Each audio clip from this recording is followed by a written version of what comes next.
I'd like to thank the City of Rancho Mirage and the Rancho Mirage Library for their continued support. Welcome to the World Report, Political Insider. The tech giant Censorship, Google, Facebook, Twitter, and the rest, teaming up with George Soros to censor right-wing or conservative talk. If they don't like what you're saying, Maury, they'll try to shut you up. If they can't shut you up, they'll try to remove you. Look at Facebook. I mean, Facebook is the only one that has really been knocked down for doing that. But you're right. It's also happening with YouTube. It's happening with all the tech giants. All the tech giants, exactly. Amazon, Google.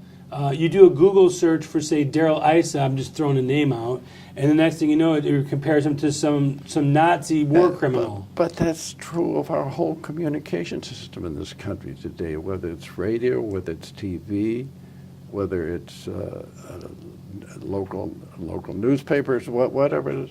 Where do you see anything that's pro-conservative?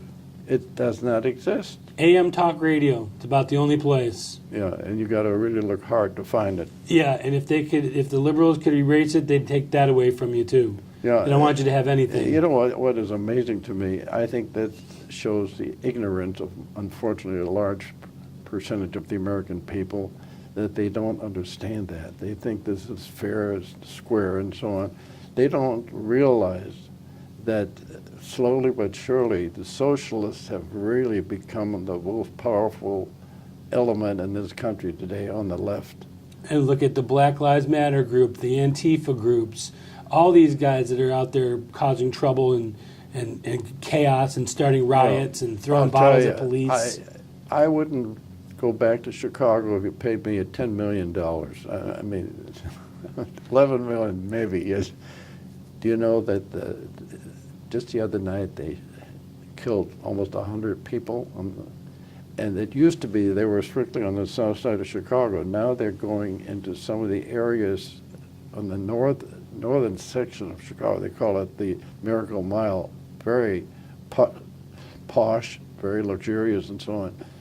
And of course, Emmanuel, who is the mayor, is a socialist, and he's trying to look the other way. But now he's smart enough to put the police where the money is, and that's on that north side of Chicago. And you couldn't have any stricter gun control than Chicago.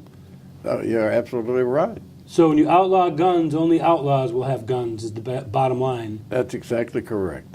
I've talked to some of my dear friends in Chicago, and they are really worried about it, that you know, there's only so many police you can put there to protect yourself. National Guard. Well, if you did that, you would admit the fact that Chicago is now in the hands of the enemy. It has been for quite some time. I mean, it's, of course it's pretty obvious. But the point is, if you say that, they think you're racist, because you know, years ago under Richard Daley, who was the most famous mayor Chicago ever had, he was a tough guy.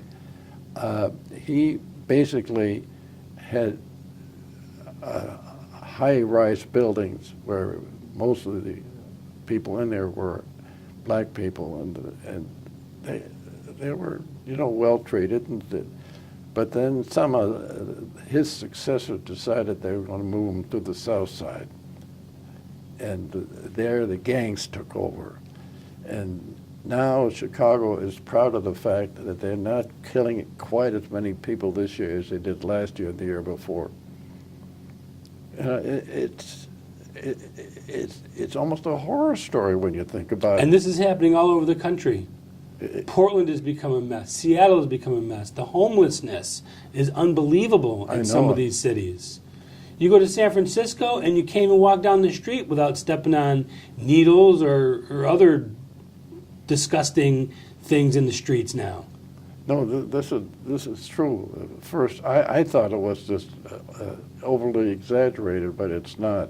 The big cities in this country today have been taken over by a rebellious element that can get away with almost anything they want to get away with. Yes, they absolutely can, because the media is complicit with them and on their side. You just said it. There's nobody on the side of I hate to use the word conservatives. I mean, people, decent Americans who believe in the American way of life. What did you make when you heard Chris Cuomo say America was never great? Did that strike you as being an odd thing to say? It annoyed the hell out of me. I'll tell you what. How dare he say that? And then you've got some of these other people saying, well, what time does he think, what time does Trump think it was great? Back when we had slavery, back in the 50s, when was it great? Where has it ever been better? Let me put it that way. Is there another country any better in the world? You've been around the world. You were born in Germany. Yep. You know, what is ironic about the whole thing is America was, in both wars, was the basic addition by American troops in the first war. General Pershing was head of several 100,000 Americans that were sent over there, but they were going to train first. And the French wanted to integrate them into their army, and he told the French to go to hell.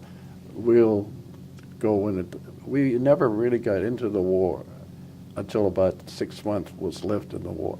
The second war, the only way America got into the European war, other than helping England financially and with the product in military equipment, was when we were the ones that did the invasion of France on June 1944. I like telling the French to go to hell. Yeah, that's true. I'd like to thank the City of Rancho Mirage and the Rancho Mirage Library for their continued support.